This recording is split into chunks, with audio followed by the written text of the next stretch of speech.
अस्सलाम वालेकुम, मैं हूं लियाकत राज पर। पुलिस के मुकाबले कभी सच्चे नहीं होते। पुलिस जुड़तू मुकाबला करती है और फिर रिकॉर्ड ढूंढने में मसरूफ हो जाती है ताकि उनका मुकाबला सच्चा हो जाए। फिर अदालतों में भी पुलिस की सुनवाई होती है, लेकिन आगे चलकर मामला रफा दफा हो जाते हैं। खैरपुर के बासी का कसूर क्या था जिनको गोलियों से छलनी किया गया, कत्ल किया गया बोट बेसन थाने के हुदूद में, यानी क्लिफ्टन कराची में धरना दिया गया, एहतजाज किया गया, लेकिन सुनवाई नहीं हो सकी।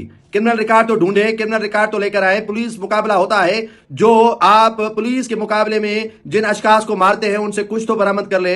कोई फॉरेन करेंसी उनके कब्जे से आपने बरामद की होगी, कोई 9mm पिस्टल आपने कब्जे से लिया होगा। बस ऐसे ही मुकाबला कर दिया और नौजवान एक को हलाक कर दिया और दूसरे को जख्मी कर दिया। जी हाँ नाज़रीन, ये खैरपुर से ताल्लुक रखने वाले दो नौजवान जो कराची आए थे घूमने समंदर, और पुलिस ने मुकाबला दिखा दिया और मशकूक मुकाबले में नौजवान अली हैदर गोपांग को कत्ल कर दिया और शाहनवाज गोपांग को जख्मी कर दिया।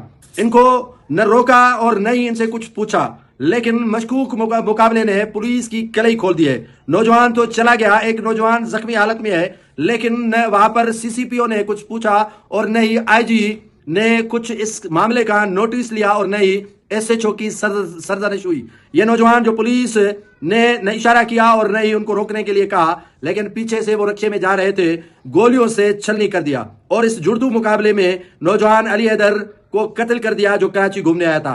एसएचओ समेत पुलिस पार्टी पर कत्ल की एफआईआर दाखिल न हो सकी हो और नहीं इसी के खून से इंसाफ हो सका है। इन नौजवानों का जो ताल्लुक है वो खैरपुर जिले के तहसील कोडीजी से है।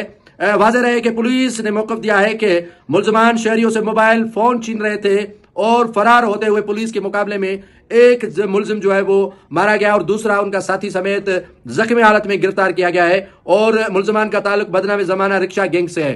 तो अगर रिक्शा गैंग से है तो एफआईआरें भी होंगी, अगर रिक्शा गैंग से है तो आपके पास पूरा क्रिमिनल रिकॉर्ड होगा और क्रिमिनल रिकॉर्ड आपकी बताएगा या गवाही देगा कि ये कितने गैंगस्टर से थे या इनका कौन से गैंग से ताल्लुक था। रिक्शा गैंग से था, बाइक गैंग से था, या बम प्रूफ गैंग से था, या जो है वो मुख्तलिफ जो पुलिस चाहे वो क्रिमिनल रिकॉर्ड बना भी सकती है, दे भी सकती है, लेकिन इन दोनों नौजवानों का रिकॉर्ड ताहाल पुलिस देने में नाकाम हो चुकी है। अब ये फर्ज बनता है एसएसपी का, ये फर्ज बनता है यहाँ के पुलिस के बाला हुकाम का, सूबाई हुकूमत का कि इस कत्ल की तहकीकात जरूर करवाए।